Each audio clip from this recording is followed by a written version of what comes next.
4년 반 동안 대한민국이 국제사회에서 인권 후진국으로 전락했다는 것은 주지의 사실입니다. 지난 11월 7일에는 독일, 캐나다, 일본 등 35개국이 공동제안국으로 참여한 유엔 북한 인권 결의안 초안이 유엔 총회에 제출됐지만 한국 정부는 이번에도 공동제안국으로 참여하지 않는 것으로 확인이 되었습니다.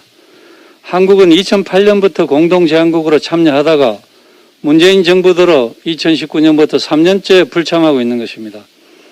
특히 이번 유엔 총회에서 채택될 북한 인권 결의안 초안에는 국군 포로의 인권 탄압을 우려하는 내용이 처음으로 들어갔습니다.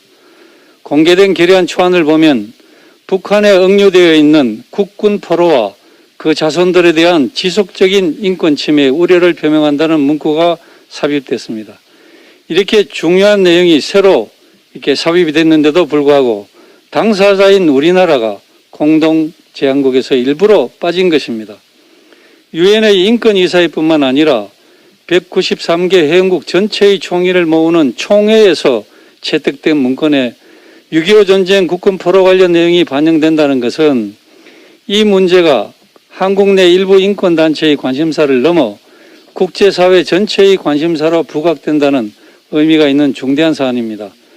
1953년 7월 정전협정 이후에도 나라를 지키러 싸우다가 북한군의 포로가 되어 조국에 돌아오지 못한 국군 포로가 5만 명, 6만 명에 달하고 이 중 상당수 국군 포로와 가족들이 북한 각지의 광산에 흩어져 대를 이어 강제 노동에 내몰리는 것으로 알려지고 있고 이 같은 실상은 탈북자의 증언으로 언론에 공개되기도 했습니다. 그런데도 국방부는 국군 포로의 정확한 규모도 파악하지 못한 채 이들을 모두 전사자로 처리하고 있습니다. 나라를 지키기 위해 전장에 나선 군인들이 적국의 포로가 되어 고통의 일생을 살아가는 것을 정부가 외면하면 누가 나라를 지키기 위해 나서겠습니까?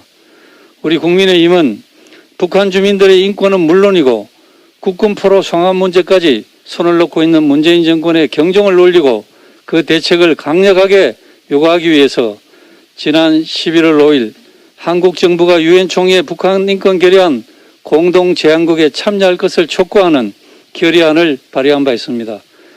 유엔에서 결의안을 처리하는 11월 중순까지는 한국이 공동제안국에 참여할 기회가 아직 있는 만큼 문재인 정권과 민주당은 북한 주민의 실질적인 인권보호, 특히 나라를 지키려다 포로가 되어 고통받고 있는 국군 포로와 그 가족의 인권 문제에 우리 대한민국 정부가 앞장서고 있다는 것을 국제사회에 보여주고 그간의 인권 후진국의 오명을 벗기 위해서라도 국민의힘이 발의한 결의안을 수용하고 유엔 총회 북한 인권 결의안 공동제안국에도 반드시 참여할 것을 강력히 촉구합니다.